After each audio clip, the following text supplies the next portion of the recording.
I went on a 3-mile run at 6 a.m. on Saturday. And then she showed up to work and worked 11 hours. You normally have no motivation. Somebody over here. Tell a story from the week. Something you did. Something you learned. Tim's always got a story. What you got for me today? Passing all my classes. Anybody else? Josh, what you got going on this week? Nothing?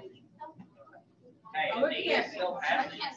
Oh, what? A D is passing. Is it D passing? Yes. That means failure. We still Okay, want well, to do that. anything below a C is But not if you're acceptable. in college, you can get a D, you get the same degree as a person who got a D. True. I mean, I can't. Not if you're in a certain, like, some, Well, like, if you're in medical, like, some people you can't get a C or you're, like, kicked out of the program. Okay, so if you get a C and the other dude gets an A, you still have a doctorate. No, if you get a C, then you don't get to go on to the next class. I didn't get a B. Where's that? But you're a D How right many now. B's do you have right now? I'm not gonna be a doctor, so. You don't know that? So if you guys have seen your paper, you know we got a lot that we're going to be reading today. All right. So sorry about that. Sorry you don't have any space to write. There's plenty of space to write on the back, right? Plenty of space. No. Yeah, under there. Well, that's my excuse me. I know. Right. So it's all going to make sense. It's going to be okay. Okay, wait, can I put notes on my phone and you not yell at me for me over time? Either way, if I let one person do it, then everybody do it. And they're keeping your knowledge forever and ever. Like, I'm paid on paper is a valid point. Take your now. Well, you can take it home and then type it in on your phone after you. But I have to write it. Write small. Yeah, you should write small. They said that write like that, you can write. All right. I don't write like you. Are you all ready to dig in? Hey, somebody pray for us before we start? I don't have to read. You don't have to read. All right, you can pray. Everybody, bow your heads. She's going to pray for us real quick. Dearly Father, thank you for this day. Thank you for everything you gave us. I hope that everybody has a great week this week and everybody learns everything they can tonight. In Jesus' name, amen. All right. So today we're going to be in Hebrews chapter 6, verses 13 through 20. Are y'all good over there? Y'all good? Everybody got a pen? All right. So, and then we're going to also be in Genesis, as you guys can see. There's a lot of scripture we're going to read. So we're going to get a lot of you guys to read. Almost everybody's going to get to participate. All right? Yay! All right. Except for people that are here today. All right. So we're going to go ahead and recap last week. Does anybody remember what happened last week? Oh, maturity, like the level of maturity of your Christian faith, and then the 6th thing. Do you remember any of the 6 things?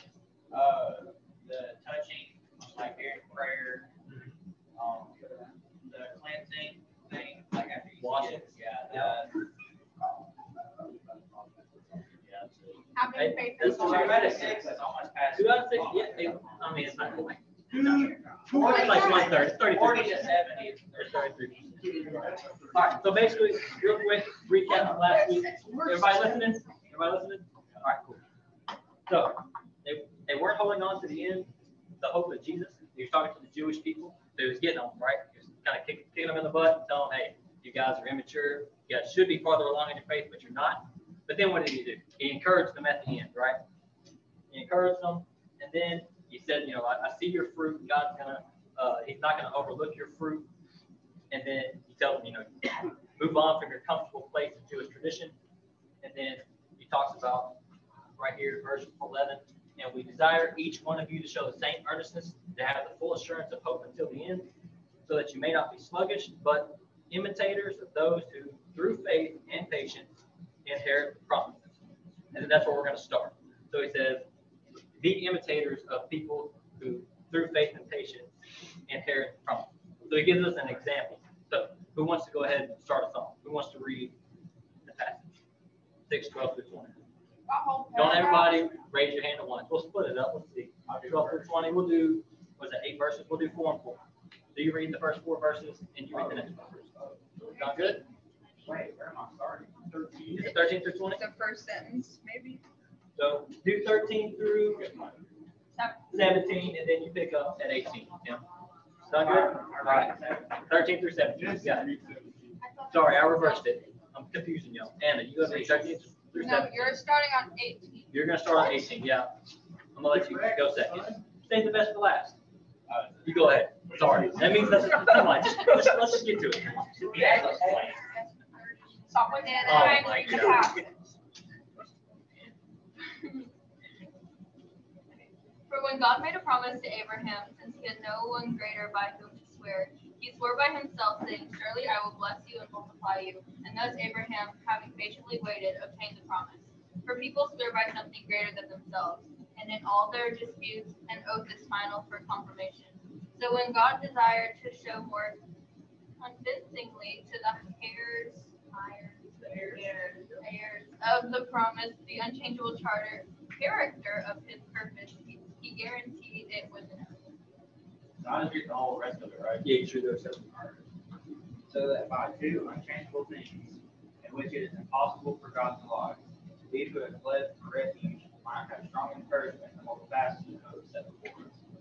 We have this as a sure and steadfast anchor of the soul, a hope that enters into the inner place behind the earth, where Jesus has gone as a forerunner on our behalf, having become a high priest forever, after the order of Mr. M. That dude, yeah, Melchizedek, right? Perfect. All right. So he ended the last paragraph that we talked about last week, where he said to be imitators of those who through faith and patience inherit the promises, and then he gives an example. Who's the example that he gives right off the bat? Who's the guy? Abraham. Abraham, right? So instead of us just randomly talking about what we know, what we think we know about Abraham, I figured let's just go back and look at the promises that God gave Abraham. So that's where all your stuff right there is, but we're not going to spend a ton of time in it, like just looking at every single sentence, but we are going to just go ahead and read through. Okay. So Genesis 12, 1 through 3 should be on your paper, right? Everybody have Genesis 12, 1 through 3 on there? All right, can I have somebody read Genesis 12, 1 through 3? Yeah, go ahead. Before I start, how do you pronounce is it kindred? Let me get that. It's kind red. Yes. I don't think it's right. Yes, that's it. Okay. Now the Lord said to Abram, "Go from your country and your kindred and your father's house to the land that I will show you. And I will make of you a great nation, and I will bless you and make your name great, so that you will be a blessing. I will bless those who bless you, and him who dishonors you I will curse. And in you all the families of the earth shall be blessed." So God tells Abram, who later becomes Abraham, he says, go, right? Leave your home with your family. So he does. He picks up, he leaves with his family, and then they get to the land of Canaan, right? They get to the promised land. All right, who wants to pick up 12, 5 through 7? Wait, I have a question. What's that? What was the significance of adding Ham to his name? Abraham. We'll get to it later. That's it. Yeah, we'll get to that part of our passage. All right. So a couple sentences, like because we're skipping through. Those sentences talk about how him and his family and Lot, which is like his nephew, go, and then we're going to pick up in verse 5 through 7. It's another promise. Somebody from this table who wants to read. All right, Kate, go ahead. And Abram took Sarah his wife and Lot his brother's son and all their possessions that they had gathered, and the people that they had acquired in Haran, and they set out to go to the land of Canaan. When they came to the land of Canaan, Abram passed through the land to the place of Shechem. Yep. To the oak of Morah. At that time, the Canaanites were in the land. Then the Lord appeared to Abram and said, "To your offspring I will give this land." So he built there and also to the Lord who had appeared to him. So we have been talking about in the past about Israel and how they failed, right? The ones that were trying to get to the promised land, and they wandered in the wilderness for 40 years because the spies decided that they couldn't overtake it. The promised land, the land of Canaan. This is where it comes from. All the way back, Abram was promised by God that they would take that land of Canaan. That's what we see right now. So the promised land is Canaan. Make sense? So what are the promises he's made so far? Make sure everybody's paying attention. Promise to bless him, right? And the curse, those who curse him and his family. He's going to bless his family. And what else? What's another? A great nation. He's going to make a great nation.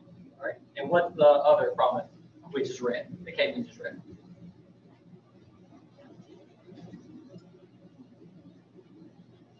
the land that they're going to get. Canaan, right? Canaan is the promised land. Right? So we continue on. Genesis chapter 13, 14 through 17. Who wants to read that over here? Gavin, you want to read for us? 13, 14 through 17. Yeah. The Lord said to Abram, after Lot had separated from him, lift up your eyes and look from the place where you were, northward and southward and eastward and westward. For all the land you see, I will give to you and your offspring forever. I will make your offspring as the dust of the earth, so that if one can count the dust of the earth, your offspring also can be counted. Arise, walk through the length and the breadth of the land, for I will give you.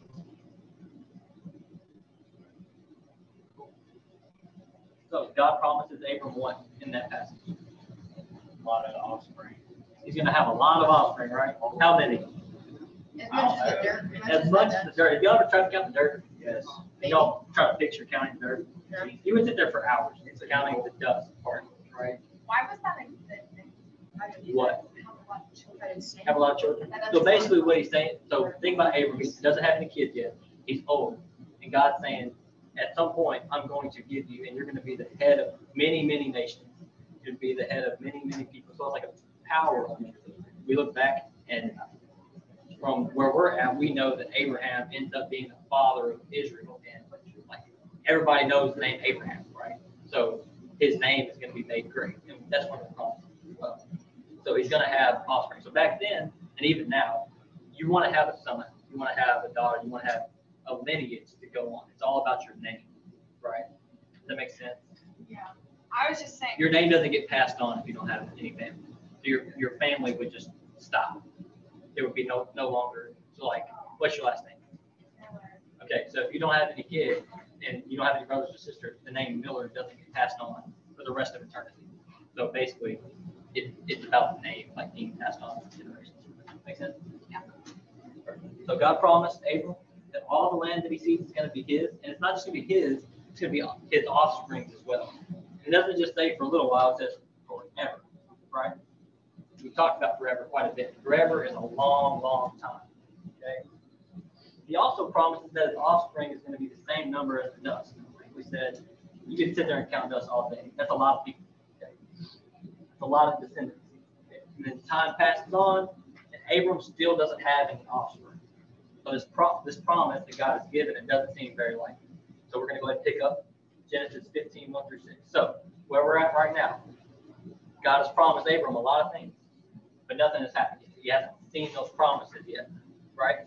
Time has passed. Now we're picking up at 15, 1 through 6. Who wants to read that? We can split it up into two people. 15, 1 through 3. All right, you do 1 through 3. Who wants to read 4 through 6? Travis, you mind reading 4 through 6? Sure. Appreciate it. After these things, the word of the Lord came to Abram in a vision. Fear not, Abram, I am your shield. Your reward shall be very great. But Abram said, O Lord God, what will you give me? For I continue childless, and the heir of my house is Eliezer of Damascus. And Abram said, Behold, you have given me no offspring, and a member of my household will be my heir. And behold, the word of the Lord came to him, that this man shall not be your heir, your very own son shall be your heir. And then he brought him outside and said, Look towards heaven and count the number of stars. If you are able to count them, then he said to them, So show shall your offering great. And he believed the Lord, and he counted it to him as righteousness. Thank God. So we see here, Abram was struggling to believe God's promise, right? Why was he struggling to believe God's promise? None of it was happening yet, right? He didn't have an offspring yet. Okay, so God comes back to him and talks to him again. He's like, "Fear not, Abram. I am your shield, and your reward's going to be great." What's Abram's reaction? He's like, "Hey, like I hear you. You're saying that my reward's going to be great, but God, I don't see it. Like, right now, the person that's going to take my inheritance that you're promising me, like even if I do get those promises, my family's not going to have it. I'm going to give it to this Eliezer guy who could be a slave, could be a servant. He's just somebody that's living with them. He could be a friend. We don't really know who the Eliezer guy is. But the point is, it's not going to be passed on to his family. It's going to be passed on to some dude that just lives with him.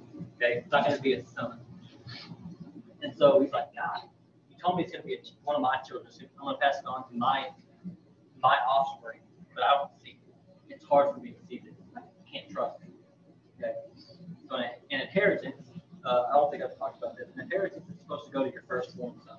So way back then, whenever you had a lot of land, whatever land you had, you would give that to your firstborn son. They would inherit all of it. Okay?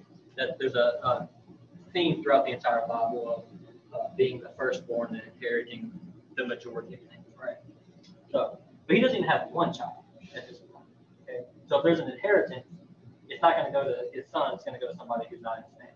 Okay? But what does God do after he says, you know, hey, like, I don't have an heir. Like, this is not going to happen. What does God say to him? Look toward heaven and number the stars. What was it? Look toward heaven and number the stars.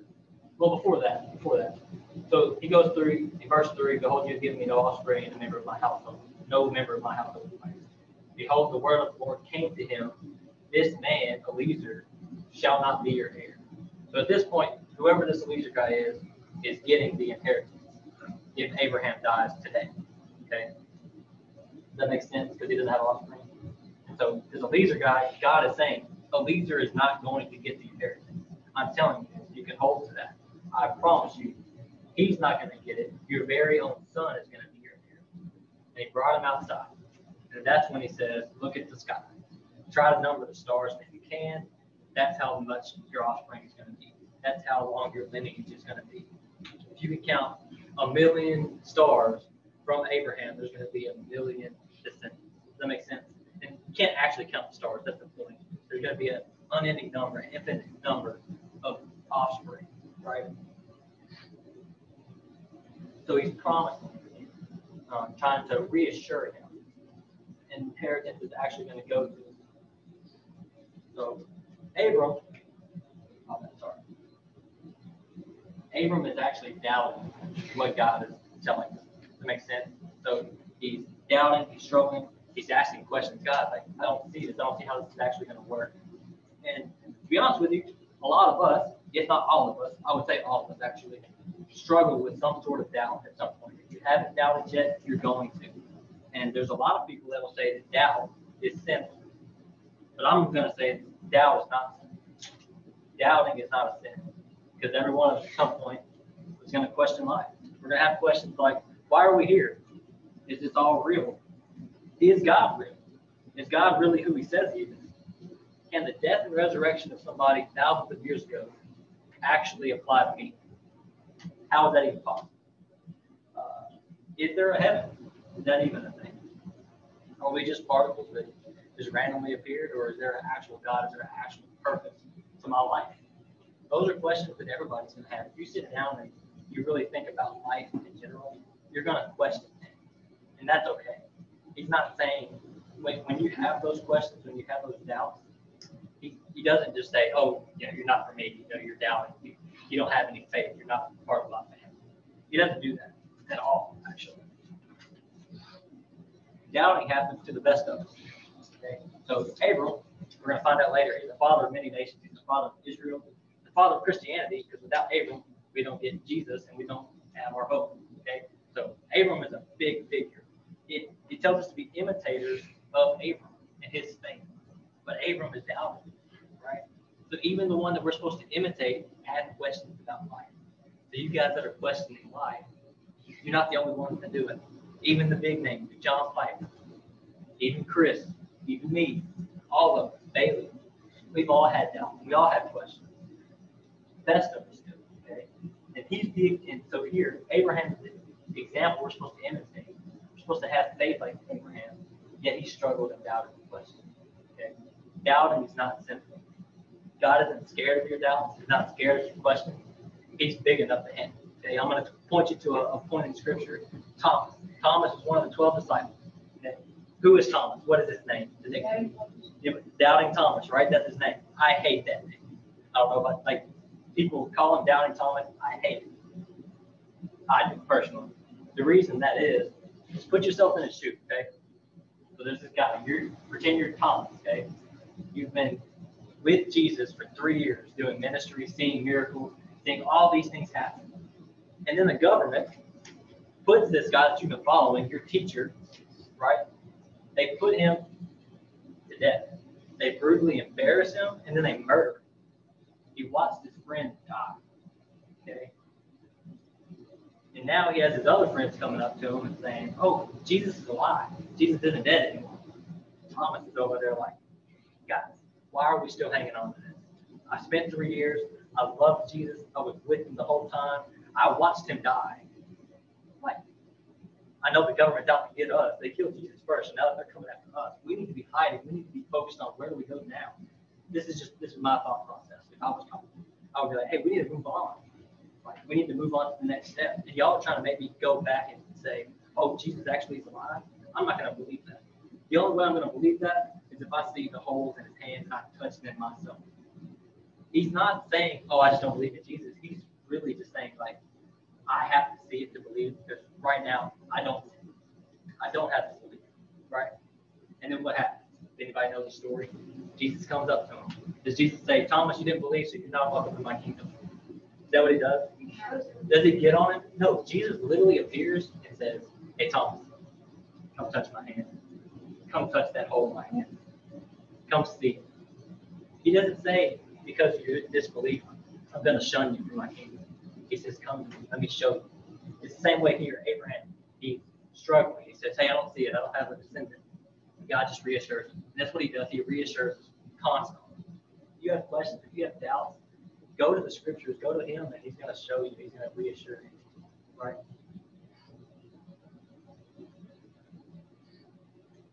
There's also a story of a man who has a son that's possessed. So it's actually in Mark 9:22.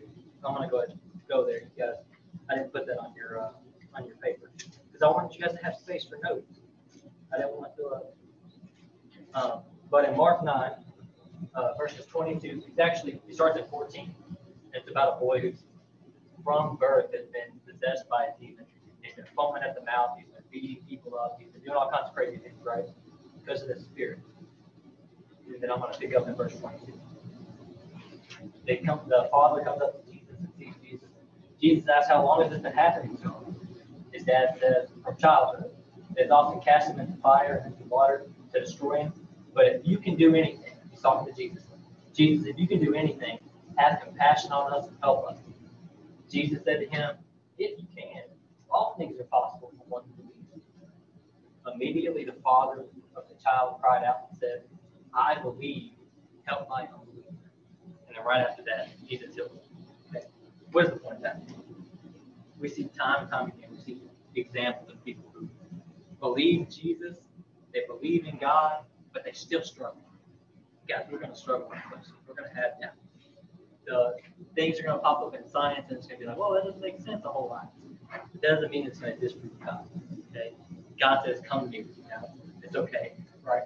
And when you have those doubts, it's God, I'm having a hard time right now to believe. I believe in you, but help my unbelief. Does that make sense? Get to that point. You see, only through Jesus, through the Holy Spirit, can we fully believe. There's no possible way that us by ourselves can fully believe. We talked about that. We're fully depraved because of our sin. There's no way we can actually trust in Jesus on our own. We're wicked, wretched people, right? There's no good in us, and so there's no way we can choose good. Right? The only way that we can choose good is if the Holy Spirit enters us and chooses it for us.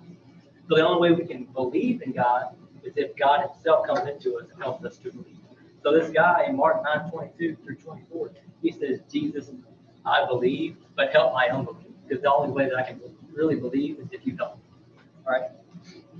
So doubts can lead to dissing God, believing in God, hating God. My bad, I skipped one. But basically, doubts are not sinful, but it can lead to sin. Okay, so I've been saying the whole time that doubts are not sinful, but doubts can lead to sin. Okay, it's just like money. The love of money is the root of all evil. Loving money, or money is not evil itself. The love of money can lead to evil. Does that make sense? Same way here. Doubting is not evil in itself, but it can lead to many different evils. Makes sense? So doubting can lead to dissing God, leaving God, hating God. Okay? People will say, if there is God, I don't want to follow him because he's a good person. He let a good person die of cancer. Or if there's a good God worth following, he wouldn't let the world be as corrupt as it is. So if there is a God up there, I'm not going to follow him because if he was really good, he wouldn't let this happen. He wouldn't let that happen. Okay? That's simply when you start doubting God, when you say, God's not real because of this, right? But we look at Abram's life. He doesn't have these questions or struggles and then come to God and say, you're not real. This isn't really going to happen. Okay? He never gives up faith. That's the whole point. He never gives up faith. He just brings his doubts to him, and he actually grows because of his questions and his doubts. If he never brought those questions up, he would have never grown. But through his questions, through his doubts, God reassured him, and then he believed again. And it says, and he believed in the Lord, and he counted to him as righteousness. Abram trusted in God's promises that his family would be blessed and inherit the promise land of Canaan and the number of the stars, and his offspring number of the stars, even though it didn't seem possible. He still believed in God, right? Because God said, I'm going to do it. Because God said it, I'm going to believe it. There's a good song, I don't know if you guys haven't heard it yet. Bailey's been listening to it on repeat all the time. It's by Maverick City Music. It's called Man of Your Word.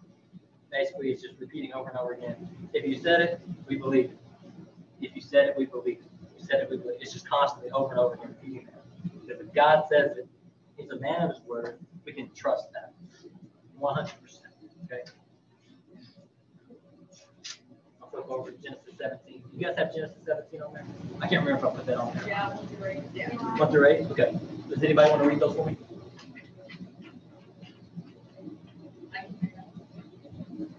Go ahead. When Abram was 99 years old, the Lord appeared to Abram and said to him, I am God Almighty, walk before me and be blameless, and that I may make my covenant between me and you, and may multiply you greatly. Then Abram fell on his face and said, and God said to him, behold, my covenant is with you, and you shall be the father of a multitude of nations. No longer shall your name be called Abram, but your name shall be Abraham. For I have made you the father of a multitude of nations. I will make you exceedingly fruitful, and I will make you into nations, and kings shall come from you. And I will establish my covenant between me and you and your offspring after you throughout their generations for an everlasting covenant, to be God to you and to your offspring after you. I will give to you and to your offspring after you the land of your sojournings. Yep.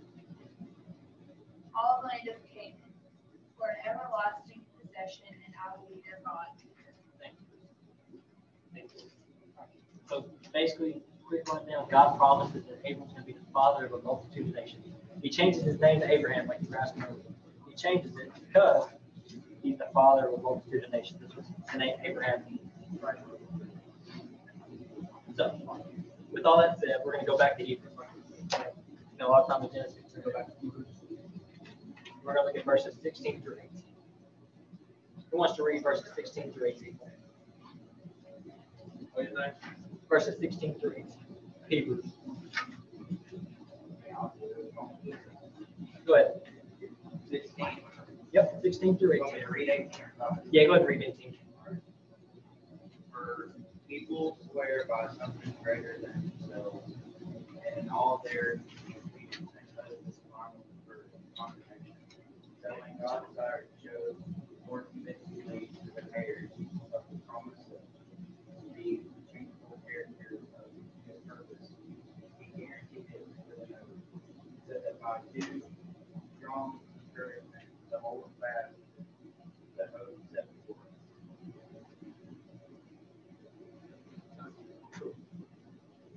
Yeah, I think you skipped a lot. I'm reading it.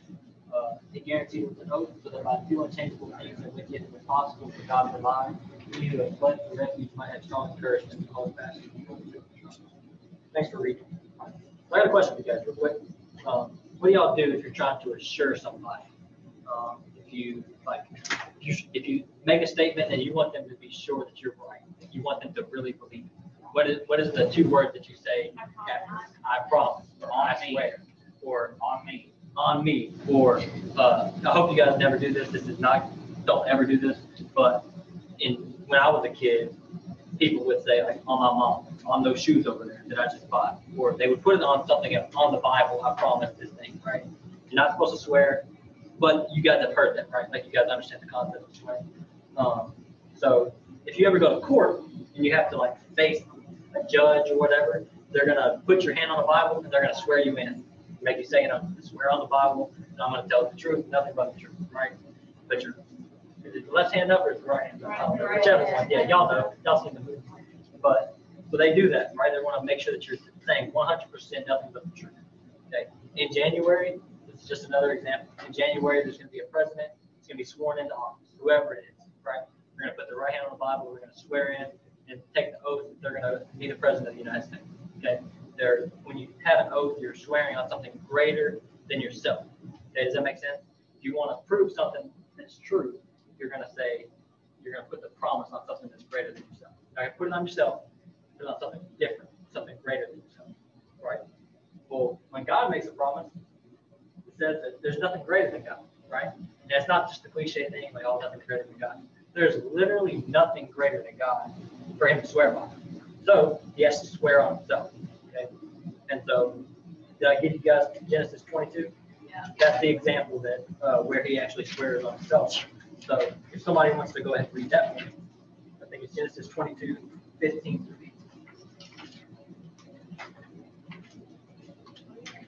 18. That's fine, go ahead. Thank you.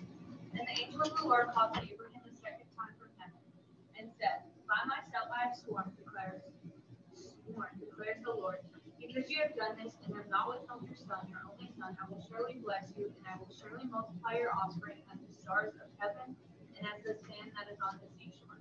And your offspring shall possess the gate of his enemy, and in your offspring shall all the nations of the earth be blessed, because you have obeyed my voice. So we talked about Abram, and he was waiting. He got to 99 years old and still was waiting on the promise, but he was being faithful. Like, God, I know that you're going to follow through. He finally follows through, right? Follows through, gives him his son Isaac, and then he says a few years later, hey, Abraham, go ahead and take your son that I gave you, the one that I promised you that you finally got after you're 100 years old. You finally got your son. Now go sacrifice. Put yourself in Abraham's shoes. What are you going to do? You're going to be like, God, you just gave me the son. Like, I finally got it. I was patient. Finally got it. And now you want me to go offer a sacrifice? That doesn't make any sense. But Abraham didn't respond like that. Abraham's response was, God, I trust you. I've trusted you for 100 years waiting for a son. I'm going to trust you after you say you want to take my son again and sacrifice. If you're going to give me this promise, then you're going to give it to me one way or another, whether it's through Isaac or whether you can do another miracle and give me another son. He trusted God to be faithful to his promise. So he didn't even question it. He was just like, hey, let's go.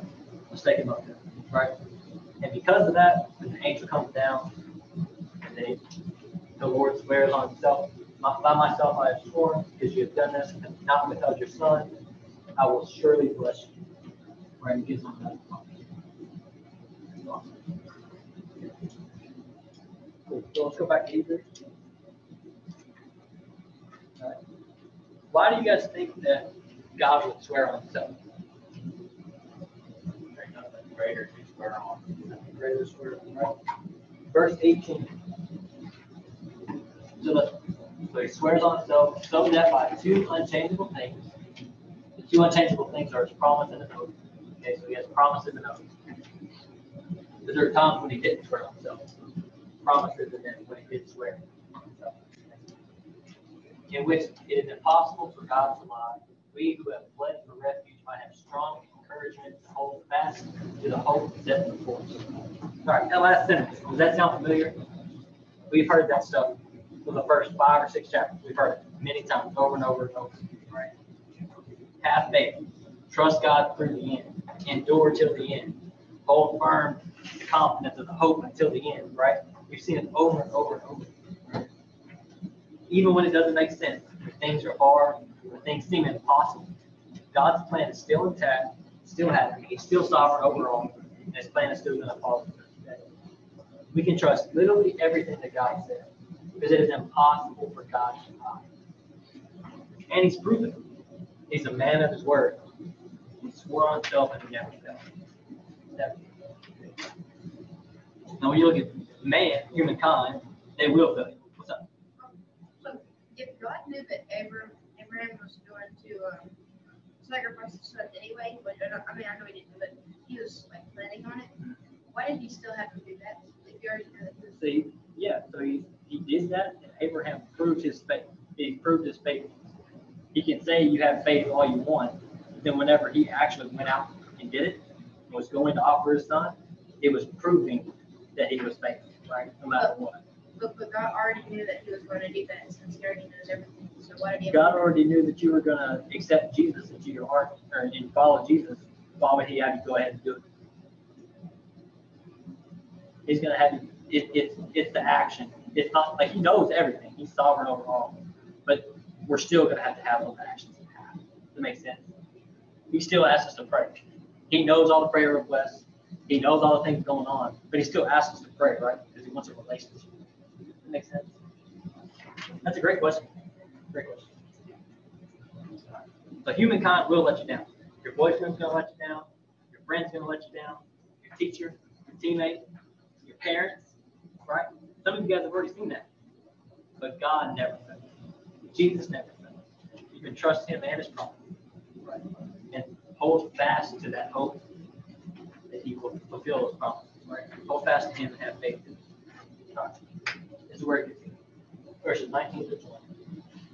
We have this as a sure and steadfast anchor of the soul, a hope that enters into the inner place behind the curtain, where Jesus is gone, the forerunner on our behalf, having become a high priest forever after the order of Melchizedek. So, we can be sure of his promise. That's what the very first part says. He's stable, like an anchor. Okay? Now, the next part, if you guys don't know the Old Testament very well, it's actually kind of confusing, but we're going to walk through it real quick. Okay? You got to know the context. Context is everything when you read the context. Okay? So, hope that enters into the inner place behind the curtain. Does anybody know what the curtain is, or what he might be talking about there? That was I forget where it was, what it was called, but like the big curtain that was like impossible to tear and like rip off the bottom. When did it rip from the top to the bottom? When what? When he was crucified. Yeah. Do y'all know what the veil was for, though? Like, whenever Wasn't Jesus it like for the priest to go back there, but nobody else could? It was like a certain way to do it because it was God's holiness. Right. And he went about it the wrong way, that he died. So y'all remember we've been talking about high priest a lot ever since we started this study. High priest over and over and over again, right? So the high priest, when he went to the holy place, into the presence of God, he was behind that veil. He was behind that curtain, right? Nobody else but the high priest was allowed behind that curtain, okay? And it was in the temple. Okay? Nobody else was allowed on the other side. So it's actually Jesus goes beyond that veil, goes behind the curtain as a forerunner to the holy place as a mediator for us, right? So he becomes the high priest and goes back there. Okay. So, and then, like you said, he actually tore down the veil. So he died, and the veil was actually torn. Okay, that's if you want to put that down, Matthew 27:51. Okay, so Jesus died, and as he took his last breath, the curtain of the temple was torn in two. The earth shook, rocks were split, tombs were opened, people were raised from the dead. Right? Crazy stuff. You want to go back and read it? It's crazy. Okay. And we sing about the veil being torn. What's the significance of the veil being torn? It's a big deal. If you go to Jesus personally, we don't have to like have like what's it called, like an intermediary. Like you don't have to have that high priest human. That's an imperfect human, right? Because Jesus is now our perfect high priest, right? Exactly. There's no more need for sacrifices. That's the point. Okay. So beforehand, you had the high priest who would go back and every year would offer a sacrifice for thousands and thousands of Israelites that were, okay? And offer sacrifice, they had to slaughter lambs and doves and all kinds of things, right? Wait, where is it? 25. Yeah. Matthew 27, verse 51. All right. Okay. So basically, I'm just going to give a quick rundown of how that all works. And then we're going to do a little interactive thing. So it's kind of it helps me to see. Okay. Okay. So we're all sinners. We fail God and we're not perfect. Okay. Yeah. God is perfect. We're not. Everybody follow? Yeah. Perfect. Okay. And because God's perfect, He can't be associated with anything less. So anything less than perfect has to be separated from God. Okay? So we're separated from God. And the consequence of our sin is death. Okay? Blood has to be shed for your sin. Right? So when you lie to your parents or your friends, or when you look at the stuff that you're not supposed to be looking at, or when you're sinning, living in sin, there has to be a price to be paid. Okay? That price is death. There's blood that's going to be shed. It's not just like, oh yeah, for my sins Jesus died. There's blood shed. It's a consequence. There has to be a bloodshed, death to pay for that. Okay? So there was a system in place back then, but they would offer specific sacrifices and offerings in order to be made right. In order to be made right with God, you go to the high priest, give him the dove, give him the lamb, whatever, the sheep, whatever it was to cover it, and they would walk through all those things, and then they would offer the sacrifice, and then you would be made right. You would appease God. Okay. So give me 3 volunteers. 1, 2. Okay. All right, Bailey, do you have that blanket? Yeah. I need you to come up here with the blanket. No. Okay. You're going to be my high priest. Wait, can I go up there? Yeah, come on. And then you were next, right? Okay, come on up here. You're going to be God. Okay. She's not actually God. She's not actually a high priest, but we're going to. Okay. So I need you to just hold that. Hold that up. This is going to be the veil. So. Okay. Cool. You're going to hide back here. Okay. So we're all Israel over here. Okay. Pretend we're all Israel. This is our high priest. She's going to offer sacrifices on our behalf. Okay. You guys are sinners. She's a sinner. The only way to get into the presence of God, which is back here, there has to be sacrifices made. Okay? Cool. You guys are not allowed back there. The only way that y'all are going to have any appeasement is if she does everything right. And she offers that sacrifice. She makes it on behalf. Okay? So go back there and offer some sacrifice. Go back there. She goes behind the veil, and you guys are just hoping that everything goes right. You hope that she doesn't die back there. Okay? All right, come back. All right, so she did that, right? She's going to do that over and over and over again. That's her job as a high priest. She's going to do that. She lives 60 years, and then she dies. So it goes to If they never come back, they just sit there and she died. well, they put a rope around the leg, their leg. It was a guy. They put a rope around the leg, and if they died, if they didn't do it right, they just pull them back. Yep. All right. Who wants to be the next high priest? So Nikki was the high priest. She died. So her firstborn son is going to take over as the next high priest. So the next born son was Tim.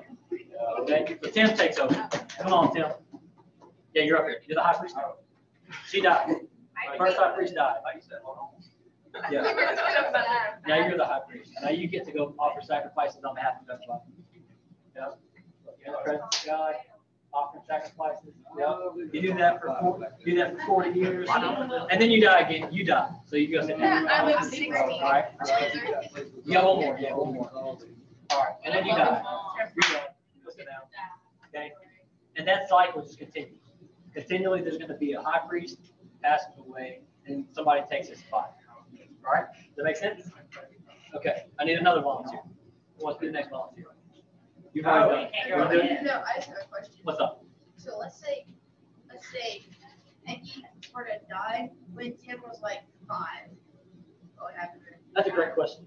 I don't know the answer to that. Do you know, Chris? How you learn quick. They would probably, yeah, I'll say they'd probably be the high priest. They'd probably make them. Yeah. They would have to learn all this stuff. There was some young. Yeah. If the oldest is gone and there's nowhere to go. Can you imagine being a 5-year-old having to bring up freaking So I need one more volunteer. All right, come on. All right, before you go back there. All right. So picture Jesus comes in. She's going to be Jesus. Okay. So these high priests have been coming and coming and coming, and they keep dying. And they have to keep being replaced. Right. But nobody else is allowed back there but the high priest. Jesus comes, okay, lives the perfect life that nobody else could, dies on a cross, go over there and die on a cross. You don't have to like spread out, just you're dying. So she's dying. As soon as Jesus took his last breath, yeah, I would say they're not together. So come back over here. Come back over here. So she dies, right? Presence of God is over here. Remember that. Okay? She takes her last breath. Okay? The veil tears down. There's no more any bread. All right? There's an earthquake. Tombs are open. Right? So Jesus died. All right? I'm God. I got excited. I'm God. Oh, you're Jesus. Okay. Jesus is dead for 3 days. The veil's torn. Okay? Y'all, everybody got it? All right, Jesus raised from the dead.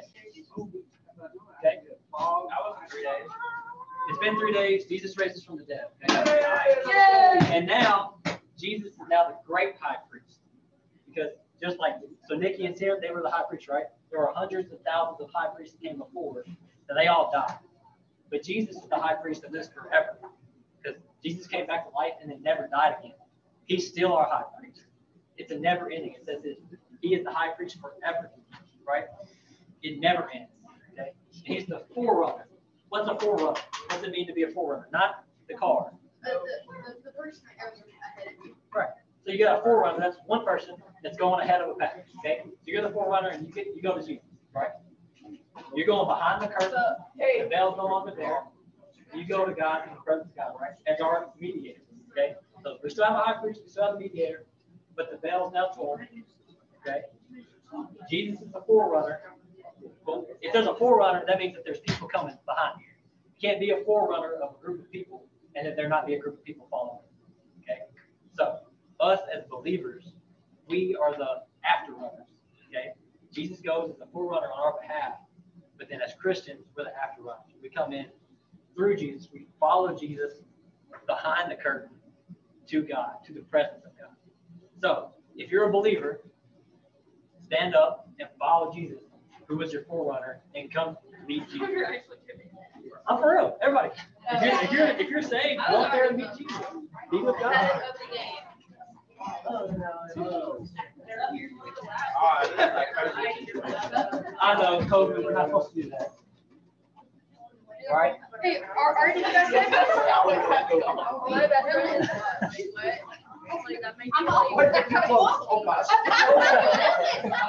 He's got the corona. He didn't want the corona. Oh no, All right. really? All right, everybody listen up before y'all go sit down, okay? So, how many people were behind the curtain in the presence of God before Jesus? One, the high priest. But now, who all can go and be in the presence of God? Everybody can because of Jesus. It's not because of your good deeds. If you say that it's because of your good deeds, it's not true. The only way we were able to go in is because of the forerunner, the one that went before us, right? We followed Jesus. If you're going to be in the presence of God, you have to follow Jesus to it, right? So it's all on Jesus, not on yourself. Make sense? All right, go back in there. Y'all good.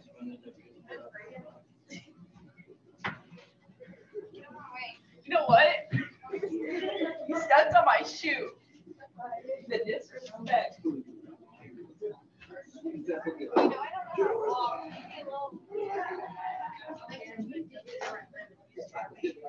Another thing that I didn't mention, we're almost done. We're almost done. All right. So, Jesus died once and for all. Okay? Beforehand, they had to keep offering sacrifice after sacrifice. Millions of animals were slaughtered because of that. Okay? Jesus came and died once. So the veil was torn because you don't have to sacrifice anything. So if you say, I've got to do these good deeds to get to heaven, I've got to do this, this, and this, I've got to follow these steps. That's what the Israelites were doing. They were following the steps, the rituals, and offering sacrifices. But that veil was torn now because there's no more need for a sacrifice because Jesus paid for every single sin. The sacrifices before were to cover for 1 year's worth of sin, and then you'd have to redo it. And every year you have to redo it, right? But now Jesus goes on the cross one time, and he covers all your sins for all of eternity. And that's what's really cool. 2,000 years later, Jesus is still a big deal. He's still living, and he's still our mediator. He's still our forerunner and our great high priest forever. Right? Having become a high priest forever, after the order of Melchizedek. Okay, so if you guys remember in chapter 5, right before we got into what we talked about last week. Okay, so I'm going to just go back and reread it real quick. Okay, so he's talking about how Jesus is the great high priest after the order of Melchizedek. And then he says, about this we have much to say, and it's hard to explain since you have become dull of hearing. And then he talks about the milk and the solid food, and the immature and the mature, right? So he kind of went away from his point. So next week when we come back, he's gone back to that point. So he went off, he started talking, he was like, we want to talk about Melchizedek and Jesus and how that is, how that plays out. But you guys are dull of hearing, so let me focus on this point real quick. And then now he's come full circle. And when we come back next week, we're going to talk about Melchizedek and Jesus is the high priest and how he's the greater Melchizedek. Make sense? All right. Who wants to pray us out?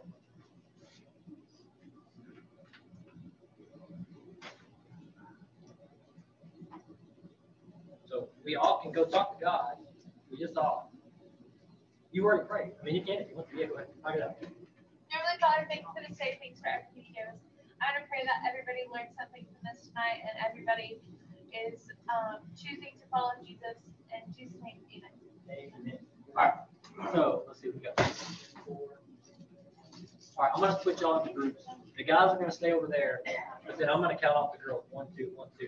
And then if you're in group 1, you're going over there. If you're in group 2, you're going right here. All right? 1, 2, 1, 2, 1, 2. One's over here. 2's are here. Y'all got it? All right. 1, 2, 1, 2. And then you're going to be over 1. All right?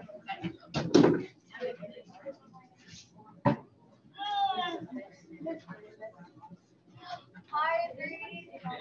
Bailey. You can be